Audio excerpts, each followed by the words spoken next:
अगर हम पहले श्राद्ध की बात करें तो श्राद्ध का महत्व क्या है? लाइक क्यों ये श्राद्ध में क्या होता है बेसिकली? श्राद्ध का महत्व क्या है, उससे पहले इस समय को समझ लीजिए क्या है। मैंने आपके साथ पहले भी पॉडकास्ट किया था, तब आपको पता था ये चतुर्मास है। इस 4 महीने में भगवान विष्णु जी जो है वो योग निद्रा में जाते हैं। तो अलग अलग देवी देवता इस समय को, इस धरती को चलाते हैं। जैसे आपने देखा सावन आया, शिव जी ने चलाया, शिव जी गए, कृष्ण जी आए, कृष्ण जन्माष्टमी आई, राधा अष्टमी आई, फिर बलराम जी का जन्मदिन आया, उन्होंने इस सृष्टि को पूरी तरह से चलाया। और इस वक्त जब आप और मैं इस वक्त पॉडकास्ट करें तो गणपति जी आए हुए हैं 10 दिन के लिए, तो गणेश जी इस पूरी सृष्टि को चला रहे हैं।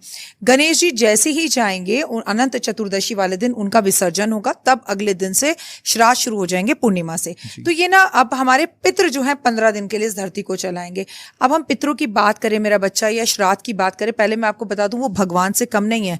उन्हें हम कहते हैं पितृ देवता। हम ये नहीं कहते पितृ मम्मी पापा, चाचा चाची, नाना नानी, दादा दादी, नहीं, देवता।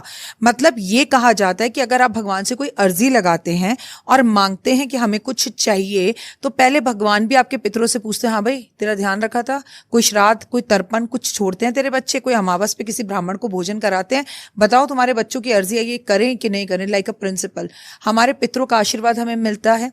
भगवान कहते हैं, पितृ कहते हैं हम बहुत खुश हैं, हमारे परिवार को भी बहुत खुश रखो, वो भी हमें वहां से ब्लेसिंग्स देते हैं, तब हमारे जीवन में चीजें होती हैं। और अगर ऐसा नहीं होता तो फिर कोई भी एस्ट्रोलॉजर आपको ये कहता, या बड़ा बुजुर्ग ये कहता हुआ नहीं मिलता, अरे तुम्हें संतान नहीं हो रही, अरे तुम्हारी शादी नहीं हो रही, पितृ दोष है तुम्हें। यानी कि दोष क्या है, किसी पितरों से कोई दोष हो गया है।